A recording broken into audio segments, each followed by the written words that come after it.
कपड़े धोने वाली बहू। शादी के पहले से ही विभा को कपड़े धोने का बड़ा शौक था।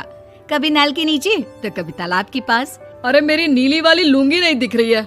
विभा की अम्मा, कहाँ रखी है लुंगी? अरे वो तो विभा ने परसों ही धोकर रखी थी आपकी अलमारी में, देखो वहीं होगी। वो ना मैंने आज धो दी, मुझे लगा कि गंदी हो गई होगी। अरे कैसे गंदी हो गई थी? उसे तो मैंने पहना भी नहीं। हे भगवान, इस लड़की के कपड़े धोने की आदत से परेशान हो गया हूँ मैं। जितना तो घर में राशन नहीं आता, उससे कहीं ज्यादा डिटर्जेंट पाउडर का खर्चा है। इसकी शादी करवा दो, शादी जाए अपने घर में ही करे काम, फिर चाहे घर के कपड़े धोने हो या पूरे गांव के। हाँ ठीक बोल रही हो, देखता हूँ मैं कोई लड़का। वो दिन भी आ जाता है जब विभा को देखने लड़के वाले आ जाते हैं। लड़की मुझे अच्छी लगी। होने वाली सास कहती है, बेटी अगर कुछ पूछना है तो पूछ लो। वैसे तो हमारी लड़की बहुत ही शर्मीली है, जो बोल दो वो मान लेती है, इसे क्या पूछना होगा। अरे कैसी बात कर रही हो माँ, मुझे इन लोगों के घर रहना है, सवाल तो कई है। हाँ हाँ बेटा, पूछ लो ना, क्या पूछना है। आप लोगों के घर कपड़े कौन धोता है? सास का मुंह बन जाता है। देखो, अगर तुम ये कहना चाहती हो कि तुम्हें कपड़े धोने नहीं आते तो सुन लो, कपड़े मैं ही धोती हूँ, लेकिन तुम्हारे आ जाने के बाद मैं रुमाल तक नहीं धोऊंगी। अरे चुप रहना भाग्यवान, बहू बेचारी घर आई नहीं, उसे डराना शुरू कर दिया। वो क्या है ना बिटिया, अभी तक तो ये कल्लू की माँ ही धोती थी, लेकिन अब तुम्हारे पापा तो दहेज में वॉशिंग मशीन देंगे ही। तभी विभा की माँ बोल पड़ती है, सवाल भी पूछा तो क्या। वैसे भाई साहब, मशीन की तो फिर भी कपड़े धोने की कैपेसिटी होती है। मतलब जो बिटिया दे रहे हैं ना विभा, इसे कपड़े धोने का बहुत शौक है। ये आप लोगों के क्या, आस पड़ोस गांव मोहल्ले सबके कपड़े धो दे और उफ तक ना करे। बाहर देखा नहीं आपने कितने कपड़े सूख रहे हैं?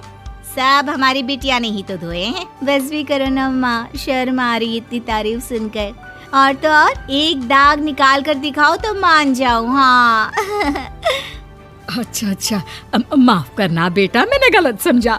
हमें तो रिश्ता बहुत पसंद है। और ऐसे जुड़ जाता है रिश्ता कपड़े धोने का शौक रखने वाली विभा का। उसकी शादी हो जाती है कोयला फैक्ट्री में काम करने वाले कल्लू के साथ। शादी के बाद अचानक विभा चिल्लाती हुई सास के पास आती है। सासू माँ, अरे सासू माँ कहाँ है आप? ये तो धोखा है, धोखा दिया आप लोगों ने मुझे। इसे ससुर के चक्कर के बारे में पता चल गया। अरे तो उसमें तुझे क्यों धोखा मिला है? अरे नल में पानी नहीं आता, कपड़े कैसे कब धुलेंगे? अच्छा, तू पानी नहीं आ रहा उसकी बात कर रही है। तो आपने क्या सोचा? कुछ नहीं। अच्छा हाँ, तेरी माँ ने कहा था कि कपड़े धोने का शौक है तुझे, याद आया मुझे। शौक बोलकर कपड़े धोने वाले मेरे जुनून को कम ना आके सासू माँ, कपड़ा धोना मेरा गुरूर है। तभी पति भी वहाँ आ जाता है। अभी मैंने इसे सनी देओल की फिल्म दिखाई है, उसी के डायलॉग मार रही है माँ। अच्छा सुन, साफ बता रही हूँ, पानी सुबह 4 से 6 और शाम को 10 से 12 आता है, समझी? विभा टाइमिंग सुनकर हैरान हो जाती है। ये क्या भूतों का मोहल्ला है? सुबह 4 बजे उठकर कौन कपड़े धोता है? 4 बजे टंकी में पानी जाता है, फिर सारा दिन धोना ना, किसने मना किया? अरे कैसी बात कर रही हैं? 200 लीटर की टंकी में कितने कपड़े धो लूंगी मैं, सुबह ही उठ जाऊंगी मैं। अब क्या था, विभा सुबह 4 से लेकर रात के 12 बजे तक कपड़े ही धोती रहती। एक रोज सास पड़ोस से निकलकर कहीं जा रही होती है कि साथ वाली कहती है, हाँ कल्लू की माँ, जरा ये बताओ कि 2 साड़ी है, 2 ब्लाउज और एक पेटीकोट और एक नाड़े वाला लंबा कच्छा। हाँ तो? अरे तो क्या, कितना लोगी धुलाई ये बताओ। धोबन दिख रहे हैं हम क्या? हमारे पति सरकारी नौकरी से अभी रिटायर हुए हैं और बेटा सुपरवाइजर है कोयला फैक्ट्री में। धोबन समझ रखा है हमें। हाय रे कल्लू की अम्मा, माफ कर दो, वो तो मोहल्ले में यही सब बता रहे थे कि तुमने बहू को कपड़ा धुलवाने के काम में लगा दिया है। सास को पड़ोसन की बात सुनकर गुस्सा आ जाता है। वो घर पहुंचती है जहां घर के बाहर ही इतने सारे कपड़े सूख रहे होते हैं जितने कि किसी धोबन के घर पर। अरे ओ कल्लू की दुल्हन, बाहर निकल। माँ जी यहीं आ जाओ, बाथरूम में चादर धो रहे हैं हम। अरे अभी हम धोते हैं, तुमको बाहर निकलो। ये आस पड़ोस वाले बोल रहे हैं कि हम बहू से कपड़े धुलवा कर उसे कपड़ा धोने वाली बना दिए हैं। अरे छोड़ो ना माँ जी, किन लोगों की बातों में आती हो?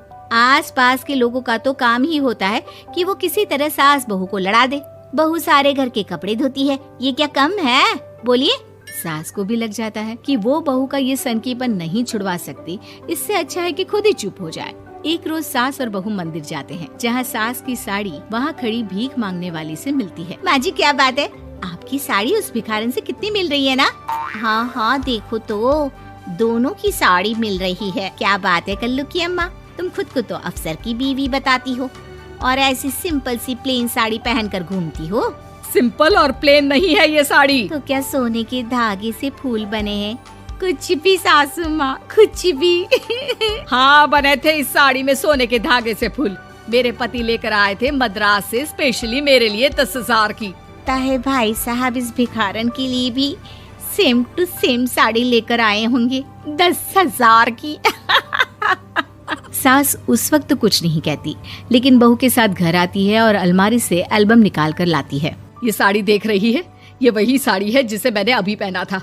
इस साड़ी में ये जो चमकदार फूल दिख रहे हैं ना, ये सोने के धागों से काढ़े गए हैं।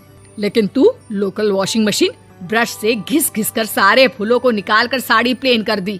मुझे माफ कर दीजिए सासू माँ। और तो और, जब मैंने तुझे तेरी गलती के लिए कुछ नहीं कहा, लेकिन तूने तो सबके सामने मेरा मजाक ही बना दिया। क्यों? बहू को समझ में आ जाता है कि अब से उसका कपड़े धोना बंद।